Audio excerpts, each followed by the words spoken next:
Olá pessoal, sejam muito bem-vindos à nossa aula de Geografia. Iniciamos agora a terceira unidade com o capítulo novo, o capítulo 5 do livro de vocês de Geografia. Até a unidade passada nós trabalhamos a Europa, o continente europeu, e a partir de agora vamos iniciar o estudo sobre o continente asiático, o continente de grande importância para o nosso planeta. Gente, quando nós falamos da Ásia, do continente asiático, vamos ver o seguinte: a Ásia, nós podemos dizer o seu gigantismo, a sua diversidade ambiental. Pessoal, este continente o asiático, ele tem aproximadamente 44,9 milhões de quilômetros quadrados, gente. Isso faz com que o continente asiático seja o maior de todos os continentes, o continente mais extenso do planeta Terra. O maior continente do planeta Terra é o continente asiático. Pois bem, nós podemos destacar aqui o seguinte, que este continente, o asiático, ele é composto por 45 países. Podemos destacar alguns países muito importantes, como a China, como o Japão, por exemplo. Quando nós falamos da China, eu posso lembrar vocês que a China é a maior população mundial. Então, nós vamos ver o seguinte, que o continente asiático é o continente mais extenso do mundo e também o continente asiático contém o país mais populoso do mundo, que é o país da China, não é? Com mais de 1,3 bilhões de habitantes, depois vem em seguida a Índia, então fazendo com que seja um continente também extremamente habitado.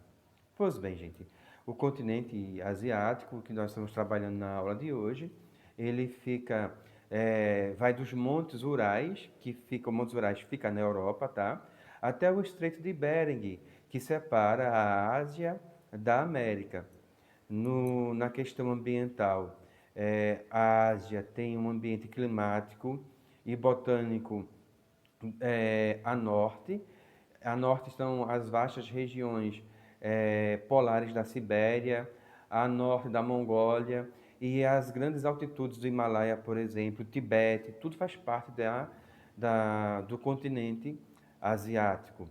Na porção mais ocidental, por exemplo, da Ásia, nós encontramos clima mediterrâneo, o clima temperado é predominante no nordeste do continente asiático.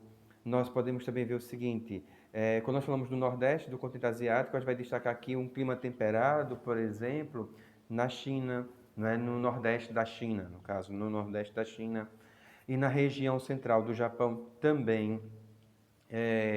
O continente asiático, ele tem um clima quente e úmido, agora esse clima quente e úmido ele abrange a parte sul e sudeste da Ásia, porque como falei para vocês, o continente asiático ele é muito extenso, então se ele é muito extenso, ele tem uma diversidade de clima enorme, como esses climas que eu estou citando para vocês aqui na aula.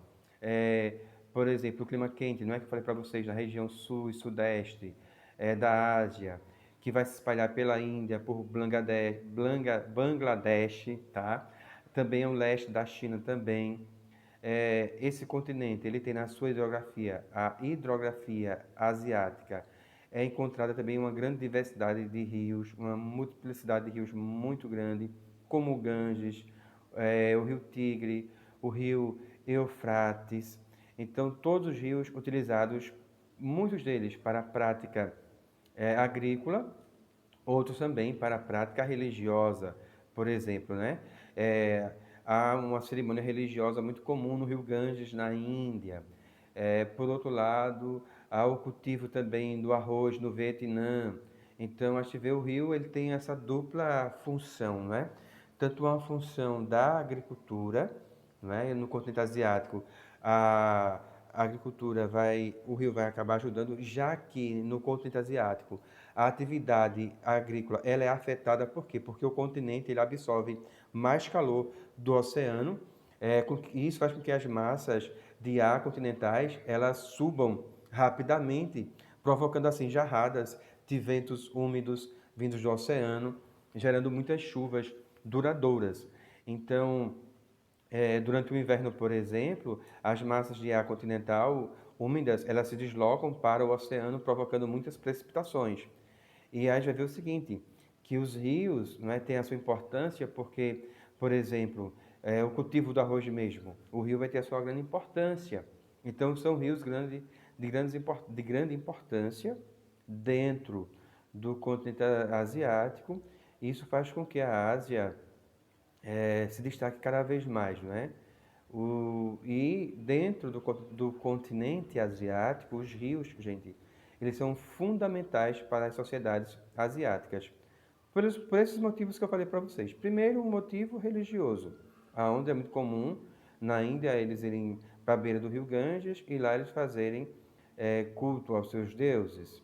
É, e, por outro lado, também a questão da agricultura, principalmente do arroz, não é? Que é muito cultivado na região, por exemplo, do Vietnã. Então, são fontes bem importantes, né? Os rios. Pois bem, gente, com isso, eu vou terminando minha aula de hoje por aqui, falando, né, dessa importância do continente asiático. Peguem o livro de vocês, coloquem nas páginas 177, tá bem? E 178, 177 e 178 são apenas 5 questões.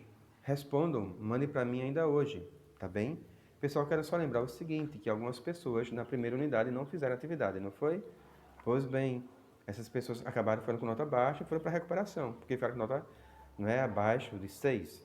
Pois bem, gente, essas atividades, elas valem nota, então não deixem de fazer, não é? Evitem ir para a recuperação, porque quando vocês fazem as atividades, eu anoto e no final da unidade eu somo uma nota de 0 a 10, que esta nota vai ser somada com a prova.